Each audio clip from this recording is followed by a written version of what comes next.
if you're like me, you've kind of gotten to a place where you're like, oh my God, I need a break. You know, I can't constantly be working through energies. I need time for respite and, you know, a break.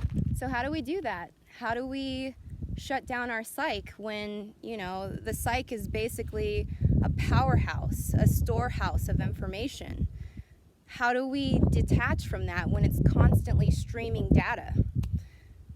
I've just been trying to figure this out for the longest time, and to be honest, I haven't fully found the answer.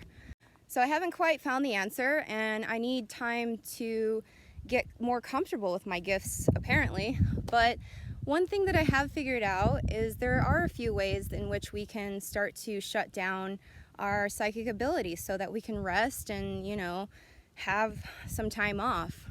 So I'm realizing one of the best ways that we can shut our psychic abilities down so that we can get that respite is grounding. Every time we bring our kundalini down into our lower chakras, into our root, into our sacral, and also into the earth star, really bringing it down fully, we get to take a break from our higher chakras. So we bring that kundalini energy all the way down, rooting it like a tree.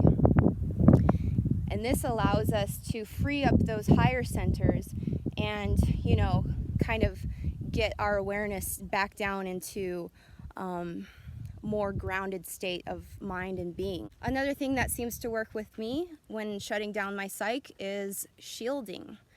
You know, we've talked about in other videos how to shield your energetic field using visualization techniques, also color therapy as well, bringing in whatever color you want to surround yourself with as a shield and a barrier from the outside world. So we've got grounding, we've got shielding, and lastly, I want to talk about intention. How does our psyche respond to our mind? I really feel like the psyche has no choice but to respond to what our minds are emitting, our thought stream.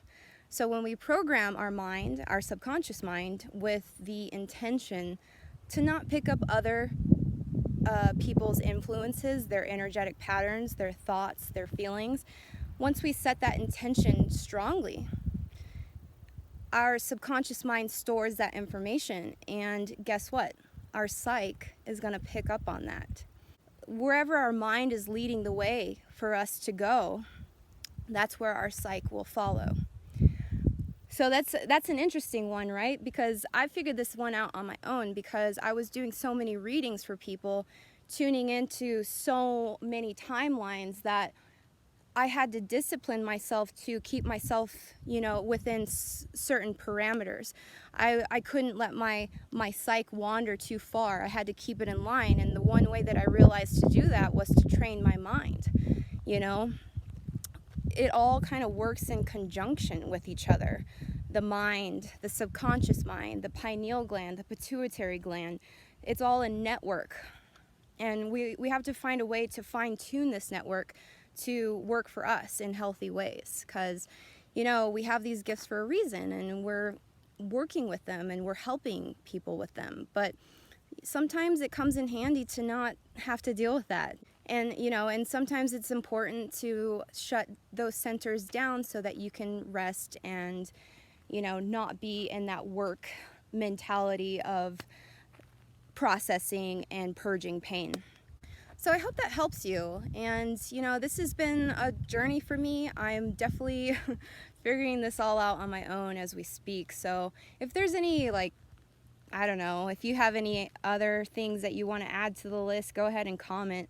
But yeah, that's just something I wanted to share with you guys, because I know I did a video on empathy and how to not feel others' pain, but I just thought it was interesting to bring up the psyche and our psychic abilities and whether or not it's possible for us to consciously shut down our psyche. So anyway, I think that's what I wanted to share with you all, and thank you so much for watching. Mwah. Peace.